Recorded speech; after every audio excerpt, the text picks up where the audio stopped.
Une cage jaune de fort belle taille pose ses ailes devant la médiathèque.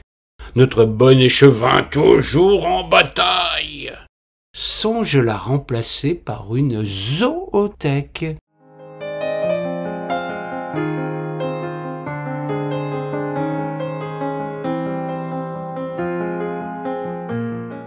Le livre, c'est odieux, pousse à la réflexion.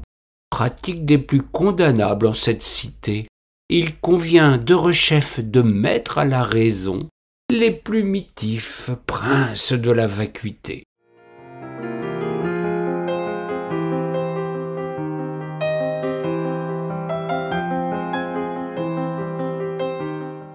Usant d'une curieuse métaphore, l'oiseau argenté dans sa tragique prison nous recommande en un ultime effort de mettre la littérature à la raison.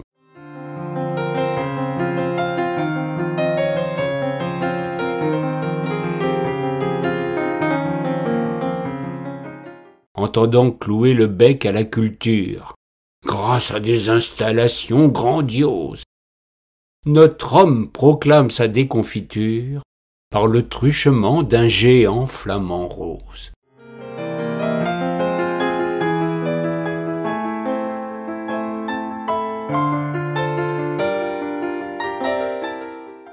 Eût-il choisi un animal endogène, nous ne lui eussions point volé dans les plumes, mais entraîné par une déraison pathogène, signe sa menace aviaire au porte-plume.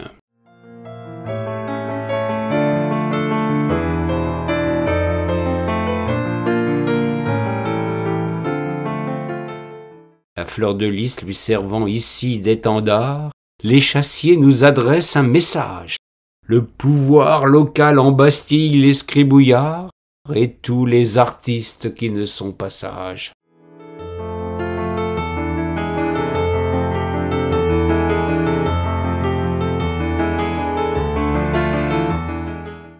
L'installation a largement de quoi déplaire. L'esthète, tout comme le pauvre contribuable. Quant à notre héron, mon Dieu, quelle galère! Aurait-il commis faute inavouable?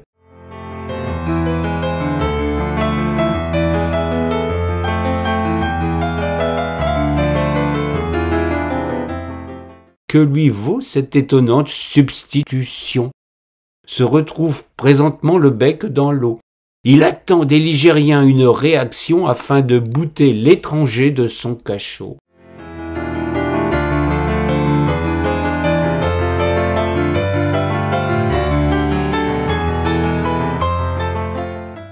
L'installation peut prêter à sourire.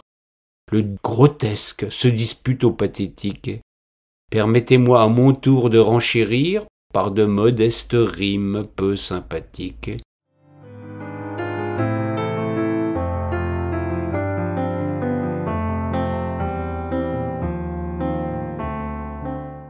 Parce que la culture s'invite de la sorte, elle ne peut qu'enthousiasmer les nigauds.